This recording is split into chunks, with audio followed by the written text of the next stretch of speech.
नमस्कार मंडळी, कसे आहात सगळे? मी वंदना का खाना खजानामध्ये तुम्हा सर्वांचे मनपूर्वक स्वागत करते।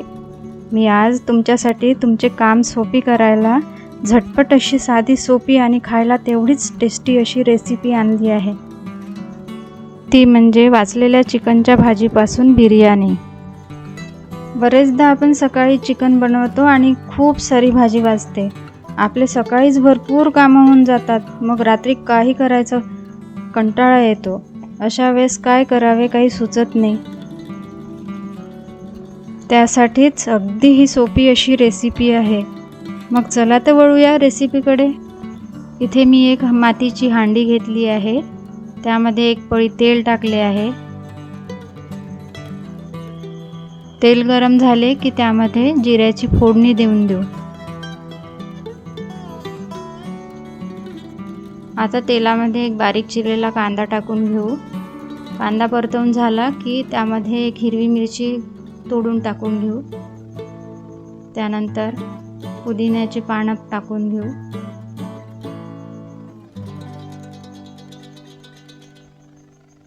त्यानंतर कांदा लाल होईपर्यंत परतवून घेऊ। त्यानंतर तांदूळ धुवून टाकून घेऊ। मी इथे बारीक कणीचा तांदूळ वापरला आहे। याची चव खूप छान लागते, एकदा ट्राय करून बघा। अगदी साऊथ इंडियन स्टाईल आपली बिर्याणी बनून तयार होते। हे तांदूळ तुमच्या बासमती तांदळाला मात देतात। त्यानंतर आपण आपल्या चवीप्रमाणे मीठ टाकून घेऊया। नंतर सगळं एकजीव करून घेऊ।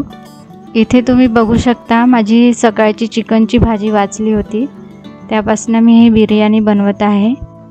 आता ही आपली वाचलेली भाजी आपण या भातामध्ये टाकून घेऊया व सर्व एकजीव करून घेऊ। या बिर्याणीमध्ये कुठल्याही लेयर्सची झंझट करावी लागत नाही आणि तुमचा त्रासही वाचतो।